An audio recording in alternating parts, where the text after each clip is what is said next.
The Florida football program is again charting a new coaching course. As speculation began to swell over the weekend, reports surfaced Sunday that UF was set to fire Jim McElwain as its head football coach. Early Sunday evening, the university confirmed as much as it was officially announced that UF and McElwain had mutually agreed to part ways. "We want to thank Coach McElwain for his efforts in leading the Gator football program," athletic director Scott Strickland said as part of a very short and blunt statement on the development.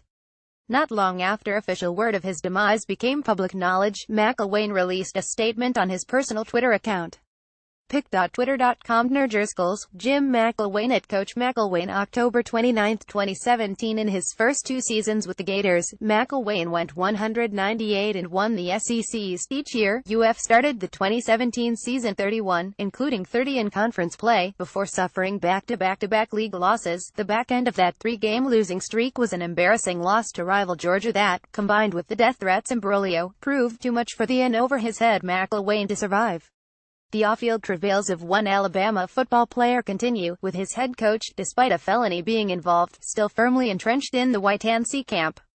The Beaumont Enterprise reported Monday that Deontay Thompson, pictured right, was one of 4 men indicted by a Galveston County, Texas grand jury last week on 1 count each of aggravated assault causing serious bodily injury. That charge is a second-degree felony. Thompson is alleged to have been actively involved in a spring break beach brawl this past April, in which he's alleged to have played a significant role in leaving a male victim with several broken bones in his face. According to the Enterprise, the victim now has 4 permanent plates in his face as a result. There are also allegations from at least one witness that racial slurs triggered the initial brawl, although it's believed the victim did not hurl the epithets. Thompson's attorney told Elle.com in a statement that his side anticipated them coming forward with the indictment because that's the easy thing to do. However, that's far from being able to convict him, Sean Villery Samuel told the website. "We look forward to getting the evidence that they're relying upon. Nothing has changed on our end, but we're anxious to see the information that they're relying upon." Shortly after a felony assault warrant was issued, Nick Saban said back in April that once we have a better understanding of what happened, we will make a determination as to what needs to be done in terms of the appropriate course of action moving forward. Monday, the Crimson Tide head coach hasn't budged an inch off that stance. Saban: "We are continuing to follow the legal proceedings.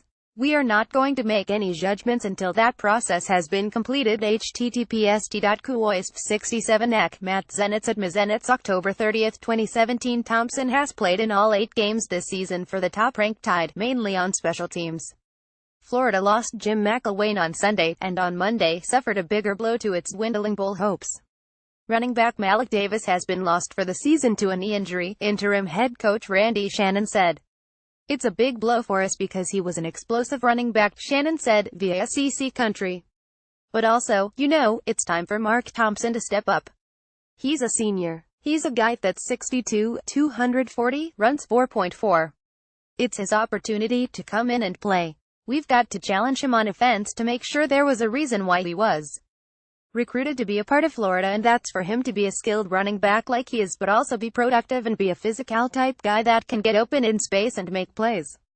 We've got 3 running backs that we feel comfortable with, but Mark Thompson has to really step up this game." Davis was tied with Lamical Perini for the team lead with 79 carries but led Perini in rushing by 161 yards.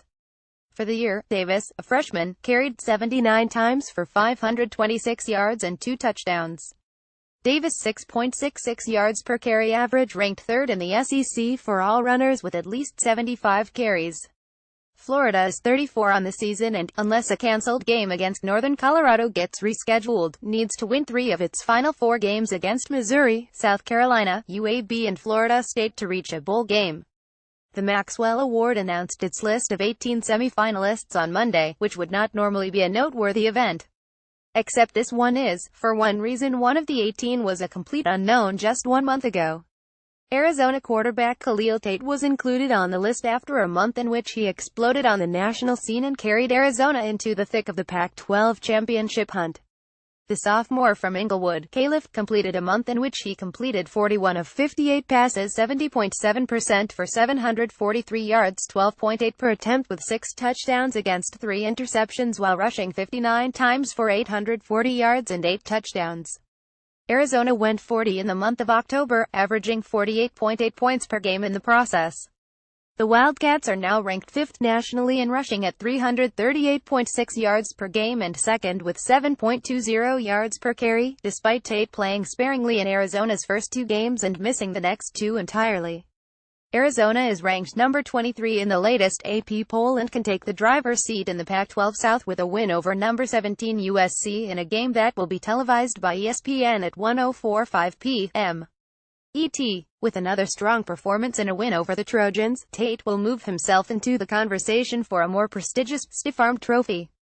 The Florida job is open, and the posturing race has just begun. First to issue his denial, Oregon head coach Willie Taggart. NBC Sports Northwest beat writer Aaron Fentress reported Monday that Taggart will not be the new coach at Florida. However, Fentress added, Central Florida head coach Scott Frost could very well be in the mix.